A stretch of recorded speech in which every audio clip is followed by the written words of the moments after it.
گر روی تو تاجیکستان تاجیکان را گو سلام از غریبی به وطن خلقی وطن را گو سلام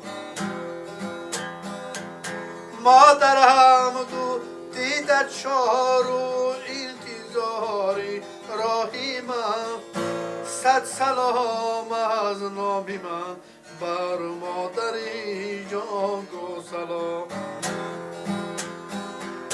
مادرم دو دیدت شارو انتظاری راهی من صد سلام از نامی من بر قبلگانم گو سلام خیز مادر کی مسافر پسرت آمده است پسری در بدرت پیشی درد آمده خیز مادر کی مسافر پسرت آمده است پسری در بدرت پیشی درد آمده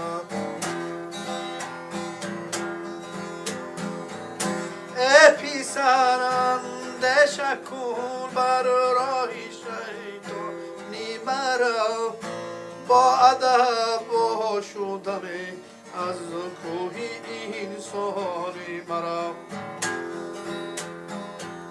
حرمتی مادر پدر کن امری حق است و بیدان حق پرستی پیشه کن بر سوی نادانی مرا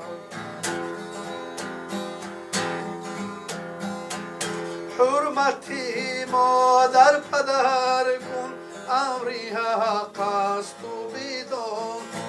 حق پرستی پیشه کن بر سوی نادانی مرا خیز